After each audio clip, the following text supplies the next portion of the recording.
Il est là, Anthony Morel, lui aussi est parti faire un petit tour au Salon de l'Agriculture, mais avec un autre regard. Bonjour Anthony. Bonjour Jean-Jacques. Anthony, nous parlons souvent des voitures autonomes, mais les tracteurs, oui. eux aussi seront bientôt autonomes, et pourquoi pas d'ailleurs. Mais si. Les tracteurs qui se conduiront tout seuls, ça pourrait changer la vie des agriculteurs. Bien sûr, des tracteurs qui pourraient se piloter tout seuls, qui pourraient labourer, semer, récolter, sans aucune intervention humaine. Sur RMC Découverte, regardez ce tracteur. C'est-à-dire que il est seul, tranquille. Voilà, c'est ça. Donc il faut imaginer un tracteur classique, sauf que il n'y a plus personne dans la cabine de pilotage. Qu'est-ce qu'il répand là? Pas terrible ce qu'il répand.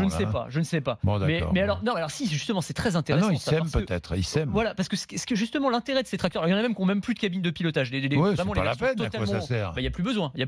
Et donc c'est comme les voitures autonomes, ils sont capables de se repérer sur la parcelle, de faire demi-tour quand il y a besoin. Ils ont des systèmes de laser, de radars, de caméras intelligentes, et ils vont être capables de savoir exactement où il faut aller mettre de l'engrais, par exemple, et en quelle quantité. Même chose pour les herbicides et les pesticides. Donc c'est très intéressant parce que ça permet d'en utiliser moins, en fait. Et l'agriculteur, lui, il va recevoir toutes les informations sur l'écran de sa tablette. Il peut vaquer à ses occupations, faire tout à fait autre chose. Il peut donner des ordres à distance via une tablette ou un smartphone. Et l'autre avantage, le dernier avantage de ces tracteurs autonomes, c'est qu'ils peuvent fonctionner 24 heures sur 24. La nuit, oui. Il n'y a plus aucun problème. Évidemment. Avec un système de ça va beaucoup GPS. plus vite. Voilà, ça va mais beaucoup ça coûte très cher. Alors oui, c'est des investissements qui sont massifs. Très peu d'agriculteurs peuvent s'offrir ce genre de machines. Très clairement.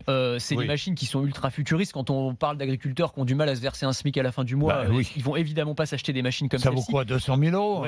Ça se compte en centaines de milliers en tout cas, c'est sûr. Donc c'est des investissements qui sont extrêmement lourds. Vous imaginez? Alors il y a des plateformes qui sont c'est intéressant au salon de l'agriculture. Il y a un partage, non? Oui, exactement. Il y a ce qu'on appelle l'agritech. C'est plein de startups qui sont en train de se mettre en place. Par exemple, une sorte d'Airbnb de l'agriculture qui s'appelle WeFarmUp. Et donc le principe c'est ça. C'est du partage ou de la location. C'est un agriculteur qui n'a pas forcément besoin 24 heures sur 24 de sa machine. Bien sûr. Il va la louer à son voisin. Mais il y a de plus en plus de partage entre agriculteurs. Bien sûr, partage de machines, partage de main-d'œuvre aussi, partage d'outillage industriel. Qu'est-ce qu'il y a, William? C'est aujourd'hui la technologie qui facilite ça, mais ça a toujours existé. Moi, je me souviens de mon grand-père qui avait une machine à vendanger, qui avait coûté très cher et qui l'a partagée. Ils se mettent à 2, 3. C'est ça. Mais c'est rendu beaucoup plus facile par ces plateformes, évidemment, parce qu'on peut savoir exactement qui a cet outil dont j'ai besoin là, maintenant, tout de suite. Et puis pour quelques centaines d'euros, plutôt que plusieurs centaines de milliers d'euros, on peut utiliser le tracteur pour la journée. Bien, les agriculteurs qui ont aussi leur Amazon. D'ailleurs, c'était l'un de nos finalistes des trophées PME Bougeons-nous. Vous vous souvenez de cette entreprise qui s'appelle Agriconomie? Oui, je me souviens. Et c'est exactement ça. C'est une place de marché, une plateforme de vente en ligne, mais sauf que c'est pas les catégories, c'est pas livres et jeux vidéo, c'est pièces de tracteur et semences, engrais, etc. d'élevage, Alors, j'ai regardé, on trouve des trucs complètement dingues, donc des filtres à huile de moissonneuse-batteuse, des cuves de 25 000 litres d'engrais fertilisants. Vous trouvez pas ça sur Amazon, j'ai vérifié. Donc pour la Saint-Valentin, quoi. Voilà, exactement, pour la Saint-Valentin. Non, mais c'est moquez-vous, ça marche très bien.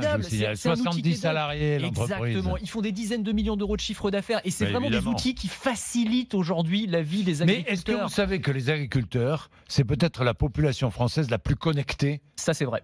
Ça, c'est vrai. Ils sont très friands et ce qu'on appelle early adopters. C'est les premiers à adopter les nouvelles technologies lorsqu'elles arrivent. Early adopters, les précurseurs, les utilisateurs vraiment natifs, on va dire. Voilà. Ils sont très en avance. Voilà. Bravo, Anthony. Voilà. Bravo. Bon, vous pouvez retourner au salon de l'agriculture. Je suis sûr que vous il y a plein d'autres choses.